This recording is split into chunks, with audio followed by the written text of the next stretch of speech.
سورہ بقرہ آیت نمبر 249۔ حضرت طالوت لشکر لے کے جا رہے ہیں، بنی اسرائیل جا رہے ہیں جہاد کرنے، اور خود اپنے شوق سے نکلے ہیں جہاد کرنے کے لیے۔ 1 لاکھ کے قریب سپاہی ہیں، سفر کر کر کے پیاس میں مبتلا ہیں اور تھکے ہوئے ہیں۔ حضرت طالوت علیہ السلام نے فرمایا اللہ نے تمہیں آزمائش میں ڈالا ہے، آگے ایک نہر آ رہی ہے، جو اس نہر سے سیراب ہو کے پانی پیے گا اس کا میرے ساتھ کوئی تعلق نہیں، اور جو اس وقت اپنے اوپر قابو رکھے، اپنے جذبات کو کنٹرول میں رکھے اور اس نہر سے پانی نہ پیے وہ میرا ساتھی ہے۔ ہاں اگر کسی کو بڑی پیاس لگی ہے وہ 1 چلو پی لے تو اس کے لیے معافی ہے، لیکن سیراب ہو کے نہیں پی سکتے۔ قرآن مجید میں ہے جب وہ لشکر اس نہر تک پہنچا، لوگ پیاس میں مبتلا تھے، جناب طالوت کے حکم کی پرواہ نہیں کی اور لوگ اس نہر پر گرے، پانی پینے لگے۔ 1 لاکھ میں سے 313 نے نہیں پیا، باقی سب نے پیا۔ بعض نے کہا 310 نے نہیں پیا، باقی سب نے پیا۔ پانی پی کے آگے چلے جالوت سے لڑنے کے لیے، پر جب جالوت کے لشکر کے سامنے پہنچے، یہ جو اس نہر سے پانی پی کے آئے تھے ان سے اللہ نے نیکی کی توفیق سلب کر لی۔ انہوں نے کہا ہم تو جہاد کر ہی نہیں سکتے، واپس آ گئے۔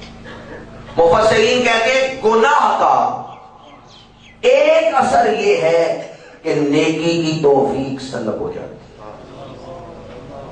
نیکی کی توفیق نہیں ملتی، اور وہ 310 یا 313 سپاہی جنہوں نے جناب طالوت کا حکم مانا تھا اور سیراب ہو کے اس نہر سے پانی نہیں پیا، انہوں نے جہاد کیا ہے۔ انہی میں حضرت داؤد علیہ السلام بھی تھے اور جالوت کو قتل کر دیا اور جنگ جیت لی۔ گناہ اپنے اندر ایک اثر رکھتا ہے، گناہ غلاظت ہے، گناہ اللہ کے حکم سے بغاوت ہے، گناہ گندگی ہے، گناہ اندھیرا ہے۔ قرآن مجید میں کامیابی کے جتنے اصول بیان کیے گئے ہیں ان میں بنیادی تقسیم یہ ہے خیر اور شر کی تقسیم، نیکی اور بدی کی تقسیم۔ جو خیر کو اپنائے، جو نیکی کو اپنائے، وہ اس دنیا میں بھی کامیاب، آخرت میں بھی کامیاب، اور جس نے نیکی کو چھوڑ دیا، جس نے خیر کو چھوڑ دیا اور شر کو اپنایا، یہاں بھی ناکام، آخرت میں بھی ناکام۔ اب میں اور آپ جس آزمائش میں ڈالے گئے ہیں وہ آزمائش ہے کہ ہم نفس میں مبتلا کیے گئے ہیں۔ انسان کے وجود میں روح بھی ہے، نفس بھی ہے، عقل بھی ہے۔ ہم اس آزمائش میں مبتلا کیے گئے کہ نفس برائی کی طرف کھینچتا ہے، ان النفس لامارۃ بالسوء، نفس برائی کی طرف کھینچتا ہے، اور روح جو ہے وہ نیکی اور خیر کی طرف بلاتی ہے۔